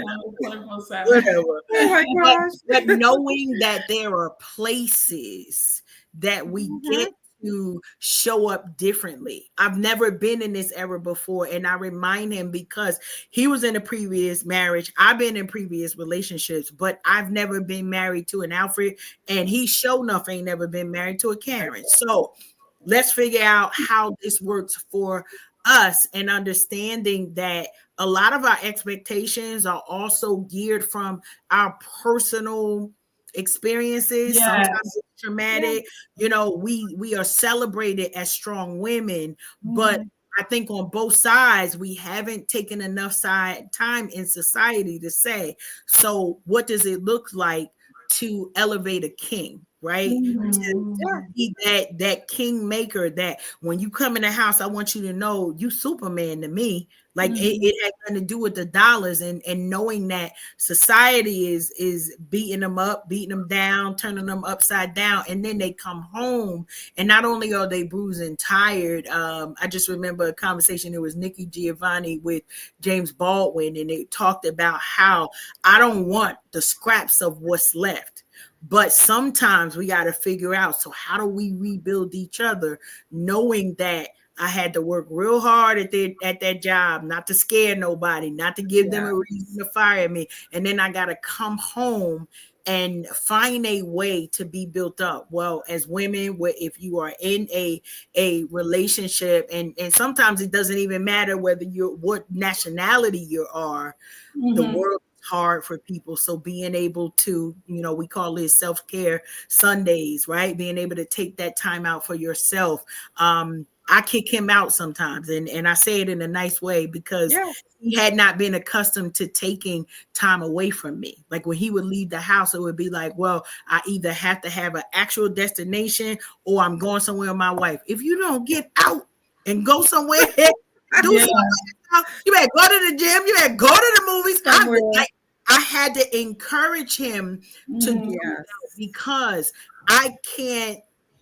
He doesn't always need me to replenish pieces. Right, he just needs time. He needs to laugh. He needs to, be like, okay, I got a few minutes and now I'm feeling strong. Let me go back and, be right. Yes, personal time. So sharing that, because you know why? I'm not going to ask for his permission to do it. I'm out.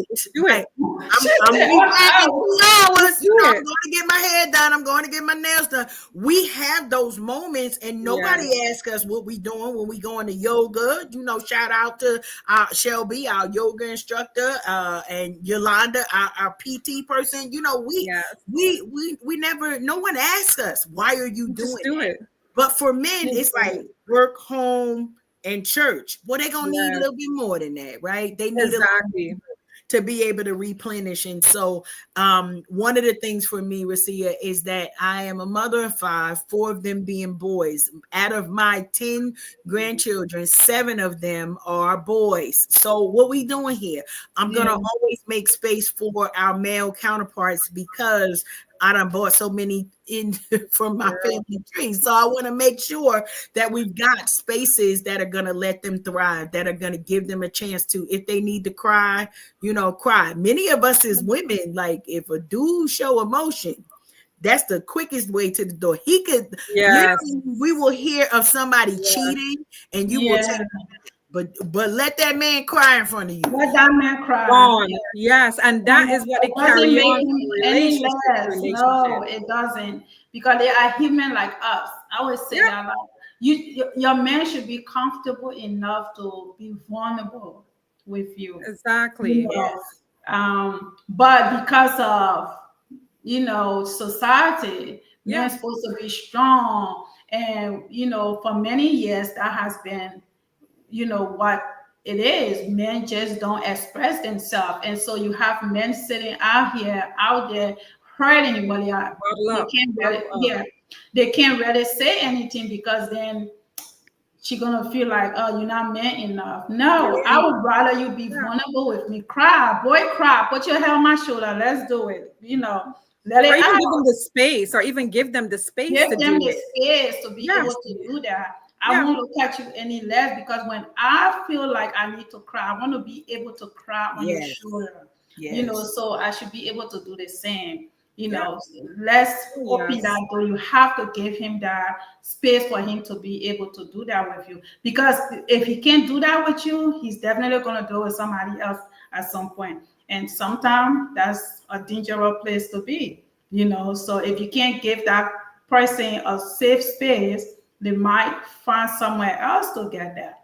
So all of those things comes into play with relationships. So hopefully when my husband comes, I will know more and do more. Yes, you learn when you know more, when you know better, you do better. And that's my saying all the time. When you know You do better, you better. do You better. And do that's better. life, you know, it's the way you treat people, the way Yeah. you treat yourself, the way you talk to people, the way you talk to yourself, because we talk to ourselves a lot. And if you talk to yourself negatively, that's how you're gonna treat other people negatively. So Yeah. I feel that way. When you know better, you do You better. do So better, you know, yeah. and you will see what you put out. Ladies, I was driving Hi, and this. Yolanda. Thank you, Love you. Rhonda. I choose better as a result of what? Plural dating. What Huh? plural dating taught me. Yeah, Okay. you learn a lot because you're exposed to different Um, personalities, behaviors, and Mhm. just overall how people are. That's how you learn, because you don't meet one person and think that everybody's the same. And I think society tries to teach us that, you know, everybody should be in a certain box. And then when you get out in that dating world, you realize, no, that's not how out here is. And that's why a lot of people get disappointed, because they're shown one Thanks. set of a person, how this person, because I can't watch right. The Bachelor. That's one show I would not watch, because it is just too much. It is too much in that time. But really, that's how people are. Like, you're dating 10 men, 10 women, and it's a lot of personalities, and you're going to choose Yeah. what aligns with you. You choose Mm-hmm. even in friendships, that you have girlfriends, boyfriends, you choose the personalities, the behaviors that align with your type. So like-minded people hang around, because in that circle, everybody's successful mentally, physically, and emotionally, because we Mhm. depend on each other. And that's Exactly. how we do it. Exactly. Thank you. This is not build a boo, not at my old age. You know what, Nikita, Nikita? put her to bed. If I keep this friendship, I might never get married. She want me to get everybody. Girl, we're gonna hang together. That's my It's girl. fun. Now I'm gonna tell you, Tilted Nikita was one of my dating coaches, right? I'm telling you, because she would tell me, and I'll be like, "Oh, girl, I don't know." She said, "You better stop," because here's the deal: when you plural date, this is one thing you don't get all. The love bombs don't hit you the same, right? Because Yeah. you're not just like, oh, I'm googly eyed. He opened the door. Exactly. Like, you know what it is, because it's like, listen, I'm dating you on Friday, but on Sunday, me and Jerry going somewhere, and then on Okay. Tuesday, me and John going somewhere, and then on Thursday, like, and those different experiences also keeps your mind keen to be reminded that when you focus on that one, like I did the plural date, and I do agree with her on that, because you also teach people how to be honest, because it never Yeah. was me lying to anybody. You Good. paying for dinner today. On Good. Sunday, Johnny paying for so and so and so. On Wednesday, Rasul paying for such and such. Like, and on Saturday, me and Jimmy going to do something together, and it ain't gonna cost a dime. Like, it allows you to be Honesty. grounded. I think that's the thing, because a lot of times, you know, a man come, you can like, woo, and then we lose all good sense, like all of the lessons, everything that we knew. It's like, but he Yeah. looked good and he talked sweet, and then we get Yeah. stupid. Yes. I'm sure it's Yeah. a Putting your term energy for in it. one place. Yes. So So multi-date. you're focused with it. You're focused with Multi-date. it. Yes. Yeah, Yes. that's what I'm saying. Yep. I'm learning how to do. I mean, yeah, look at me. I mean, I told you I was running home because I didn't want to miss this. So I had some free dinner. I don't know if I should call it a date or not, but I had some free food. It's an investment. It's an investment. It's never Yes. You with know, especially some good food. conversations, some free, good food. Because I Yes. promised everyone I was gonna start dating this new 2025. Because for the last 2 years I was over here napping and talking on muted and just being wasted. So this year I'm getting my groove back. I'm getting out there, and who knows what's gonna happen. So look, I entered the house 5 minutes before. I sat right here because this is how I went and this is how I'm here. I love it. Beautiful. So I ate some good food. So yes, let's keep dating, girl. Let's keep dating. Let's keep dating. All right. Let's keep having those good conversations. I will not be with a man who doesn't cry.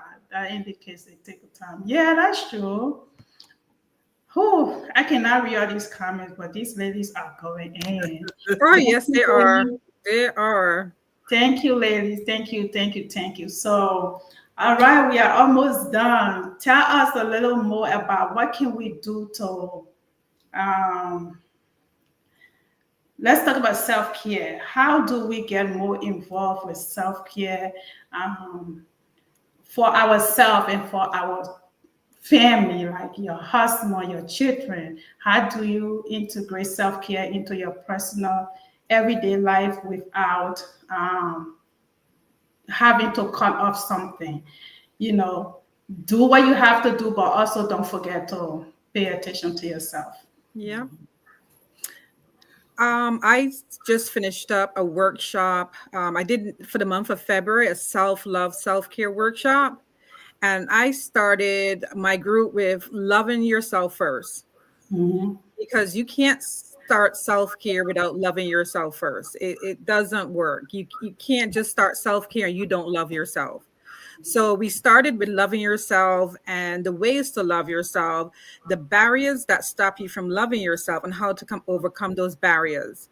We discussed how you approach the mornings. How do you get up? So I had them go through like various emotions throughout the day, and how do you cope with those emotions? And at the end of the day, how do you put all those emotions and barriers to rest? Are you going to bed frustrated? Are you going to bed just going to repeat the same day over and over and over again? Because a lot of women that I deal with the public. So you're dealing with clients, you're dealing with students, you're dealing with all types of emotions throughout the day. And then you're helping other people with their problems. Then how are you taking care of yourself? Many of them didn't have a process. They didn't have a procedure in place for when things happen. How do you step into that coping skill world? And they didn't have that. So I taught them on mornings, how do you present a positive image and breathing exercises throughout the day. When things get rough, how do you step away? You remove yourself from the situation, take a deep breath, do counts, do whatever you can, and then step back into the situation, because everybody can't take a walk at lunchtime. Everybody can't just go away from the office and go get coffee. A lot of people can't do that, but there are little steps that you can take throughout the day to help with your mental and emotional state. My kids, I teach them mental health days. We have mental health days at home. If you get up one morning and you don't feel like going to school because emotionally you're tired, emotionally something, or physically, stay home. I want you to stay home and I want you to rest. I don't want you to be on the phone. I don't want you to be, my kids don't watch TV at all. So I don't want you on the computer. I don't want you on your phone. This is a time for you to find something that you like and just do it. My daughter likes to draw, so she'll draw all day. She'll get out her frustrations by drawing, or she'll calm herself down by drawing. So that's how I teach self-care within my family. And the oldest, I had to teach her self-care from early. So every now and then we'll have little talks when situations happen.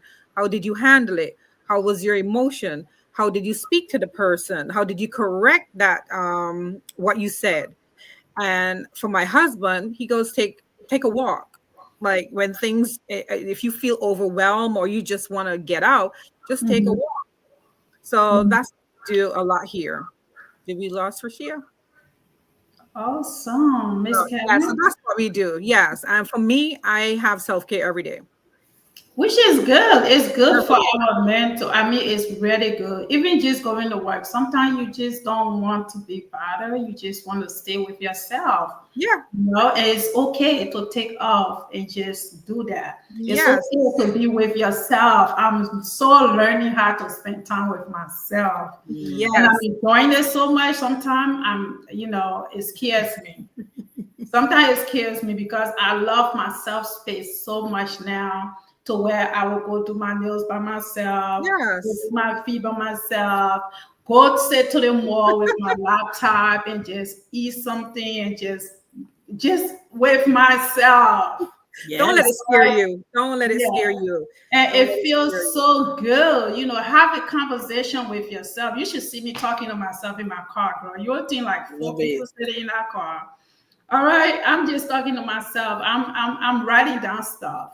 Um, playing great music. Listen to CC Wines. That's one of my best gospel artists. Just listen. Lay on my bed and watch no TV.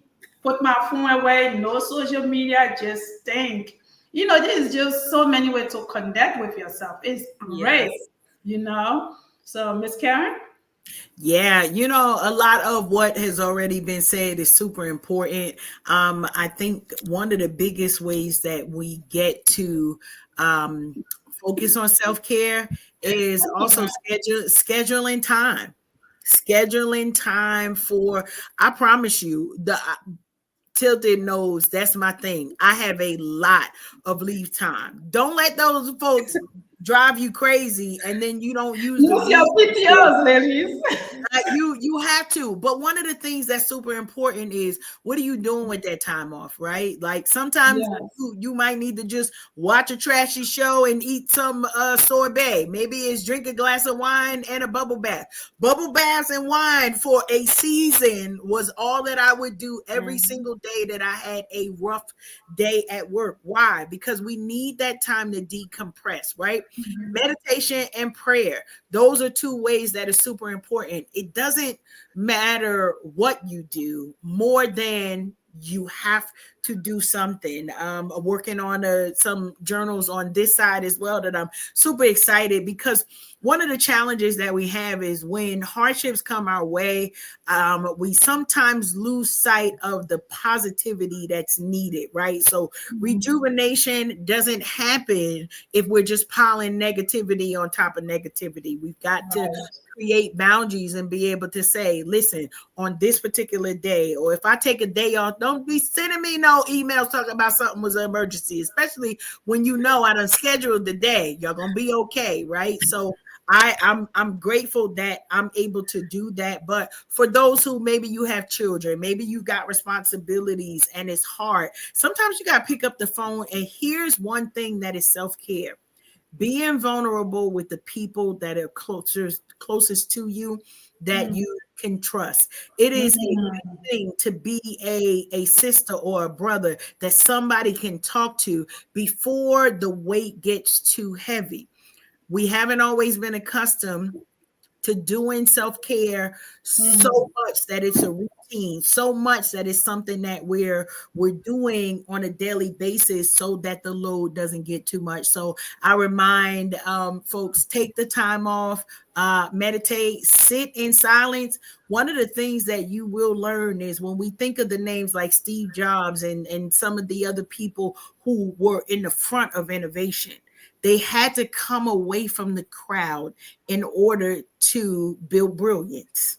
So do not be afraid of, just like what you said, Recia, like you sitting somewhere and maybe writing that next book, maybe writing a script to that movie. Come on now, what all the things are, but it does require that time away from people. And when you understand that self-care does not mean that you're being selfish, but you're actually being self-full in it, because when you get that time, when you get to rejuvenate, what happens when you come back? You're stronger, you're more empathetic, you're more understanding, you are more focused on the goal because you just took those few minutes away. So I do take walks. Anytime I'm in the office, I'm taking a walk. Anytime we got some decent weather that I could get outside, I tell people I'm solar powered. If you are solar powered like me and you need the sunshine and your vitamin D, make sure you're doing that. Also, visit your doctor. Okay. Yeah. Okay. That part. Visit your doctor, because some of the things that you are facing and are challenged with can be hormonal. If you are of a certain age, that can be balanced by supplements. I'm not talking about going and getting a whole bunch of medication that's going to cure one thing and kill something else.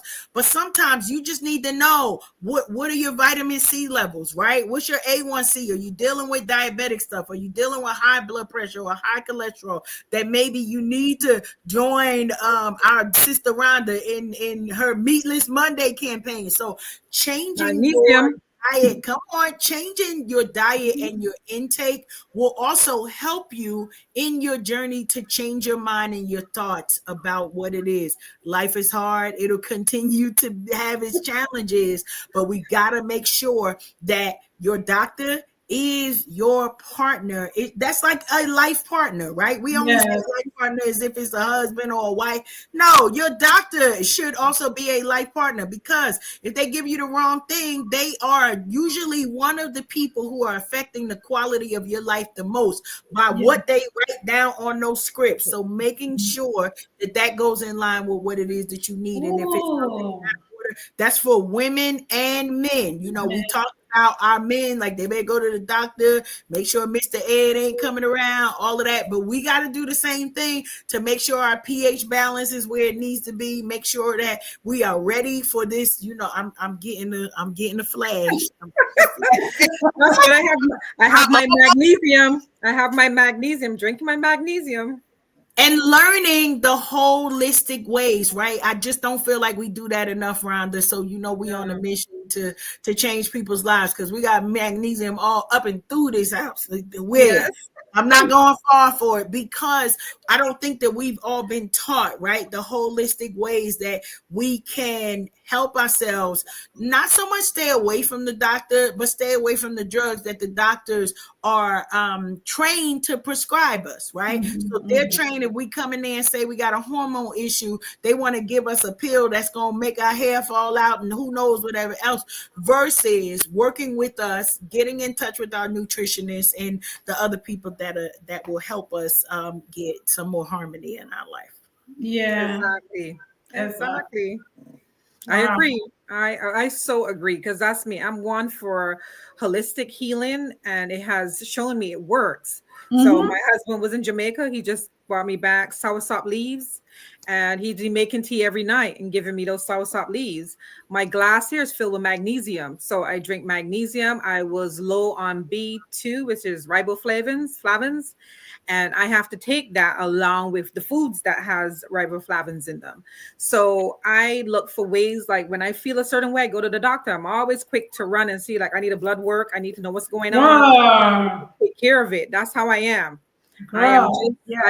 She knows me. She was like, I don't know why you didn't become a doctor, because you come in here and tell me what's wrong with you. I was like, because I'm so self-aware. I am so self-aware. My culture is one of, we didn't have doctors, we had clinics, and we would go to the clinic, but meantime there was an auntie mixing and pounding up stuff and giving it to us for colds, and we'd be better, so I wanted to maintain that in my lifestyle and with my kids. Like, don't rush for the pill. We find a way to heal what you have. You go to the doctor check you out, but in the meantime, we're going to give you the natural stuff. Natural stuff. All the medications, they all have some side effects. There's a side effect for something. I need my liver. I need my pancreas. I need my kidney. All of them. I need all of them. They all have some side effects. Go to the doctors. I cannot pass on it more. I was just telling my son that today. I said, what's the sense of you having insurance? You don't want to go to the doctor. Use it. What's the sense of it? You don't even know what's going on with you. But mommy, I'm fine. I said, well, you're walking fine, you look fine, but you don't know what's in there. And for me, my doctor just sick of me, because I'm always to the doctor. I'm always, how you have checkup. I be calling, like, is my checkup up yet? Why do you like the doctor so much? My girlfriend be like, Lucy, you always to the doctor. Check them out. To my GY, I'm to my primary. If I'm not there, I'm always looking for some doctor to go to. Not because I feel sick. I just want to make sure I'm living well. Yes. Just because you look good on the outside and you walking doesn't mean that everything's working right. The insides are aging. When it comes to my blood, when it comes to my health, that's why I don't do all that, messy dating and, all the messiness. I'm very, very, very, when it comes to my health, that's my number one, because you have one life, The tempo, take care of that tempo. That tempo is so valuable. And that's how I tell everybody, you have a tempo. And if in the Bible you're supposed to take care of that temple, you have to bring it over to your entire. This is your temple. You need to take care from head to toe. Take care of the temple. Yeah, so that's a good way to end this show. So I hope everyone watching, listening, whoever gonna watch after, please go to the doctor. You don't have to be sick to go to the doctor. All right. You don't want to go to the doctor while you are sick because sometimes it's too late. That's a fact. It's too late. So go to the doctor even if you don't feel sick. Please, guys. Ladies, go for your mammogram. All right. Men, check those situations. Okay. Very well put. Because we don't like to get, to go to the doctor to get it checked. Go to the doctor to get it checked. All right. It's okay. Choose whoever you're comfortable with. It could be the female or the man. Just go to the doctor. I'd rather somebody checking me down there than dying. Yes. That's right. Okay? That's right. So go to the doctor, check yourself, and it is okay. You're going to be just fine. All right? Ladies, I can't thank you more for being here. This was awesome. Thank we you. Had a great conversation. Yes. And I thank everyone who joined in here. I mean, the ladies from Unhinged Live, y'all are the shit, okay? We love it. Y'all are the shit. Y'all support one another, and I love That's what we have to do as women. We have to really, and when we support each other, we build each other up, and it's a healthy, mentally, physically, spiritually, emotionally, all of it. When we support each other in what way we can. And that's what I think. I think the empowerment of women is great. And that's what I do. Like, that's me. Just love on all of us. All day. Yes. Yes. My birthday sister, Carrie. I'm going to say to you all, if you have any last thing, like share your social media, again, give a little rundown and give the people your info as a coach. Y'all both doing great things in the community. So anybody that wants to contact you, give them your social media handles one by one. I am on Instagram at BB Mind Over Matter, and I'm also on Facebook, BB Mind Over Matter, and my website right now is under construction, but it will be BB Mind, www.bbmindovermatter.com. And right now I am working on a workshop, a mental health workshop for a county for over 200 students, and I designed the workshop myself. And I have a couple of journals and notebooks on Amazon. Okay. Check it out, guys. Amazon. Check it out. And while you at it, just add unmuted to the card. I love it. While you at it, just add unmuted to that card, okay? Yeah. Go ahead, Miss Karen. Yeah. So you can find me whether my name, Karen Sims-Harrell, definitely Twisted Threads LLC on Facebook and Instagram, as well as YouTube. We've got as we mentioned, over 175 motivational videos over there where we talk about process of goal success and just finding purpose in our lives, right? So sometimes we got to take the time to reflect, as well as my website, which is twistedthreadsllc.com. So we put all the announcements and things that are coming over there. Working on 2 actual I want to say goal success journals that have been in the work. So I just was talking to the husband tonight. So we got some deadlines that we'll be meeting in the next 2 months. And I guess it's his job to keep me on task with those things. But super excited about those journals. One is a dreamer's journal to help us kind of focus more on our dreams and how we take our everyday thoughts to kind of culminate into whether it's a final project, but just getting those dreams out, those aspirations, those things that we have. And then our journal Lit Faith, which is going to be a 40-day journal, specifically to have particular prompts that people will answer, right? So what's our inspiration? How do we build areas of our faith, and how do we build inspiration in our own worlds? And so super excited about those two projects that will be coming out in the next, probably, like I said, 2 months. So I'll be busy. I like that. I like that. Might just bring you back here again when all yes, awesome. Yes, yes. Thank you so much, ladies, for being here. I took 2 hours away from you, from the husbands. I apologize, husband. You know how it is when we get talking. We're supposed to be for like an hour. We double that. So forgive them and apology from my end, please. So thank you again for joining me on Unmuted tonight. Thank you. I love you Thank all. you. Have a great night. You too. Bye. All right.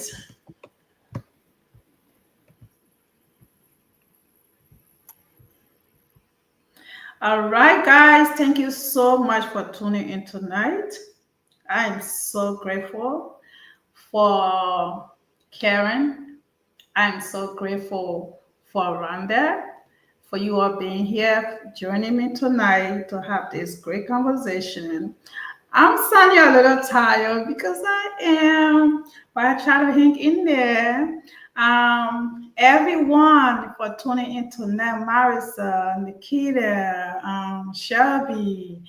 I mean, the list goes on. Thank you so much. Yolanda, thank you, ladies. I love you all so much. The ladies from Unhinged Life, you all are amazing. I love it. I love it. Guys, please, if you haven't picked up my book yet, go to Amazon.com and pick up Unmuted. Of course, the podcast was inspired by my book. All right. So if you want to know why I'm sitting here, you can go and grab that book. All right. And enjoy. All right. Don't cry. Just enjoy. Also, you can find my book on ReciaBoutique.com. If you go on my website, ReciaBoutique.com, here's the link. Screenshot and order a copy. I will be sending you a signed copy from myself because you are ordering it from my personal website. All right. If not, just go to Amazon, Barnes & Noble, Walmart, and Target.com. They are all carrying the book. You can also Google the book Unmuted by Recia Kabbah. All right. We also have women clothing and accessories on ReciaBoutique.com. So go ahead and shop because we are giving you, I think it's 15% discount off your order. And then you receive free shipping. So, I mean, come on now. So, again, thank you so much for tuning in tonight. I am your host, Recia Kabbah. See you next time. Love ya.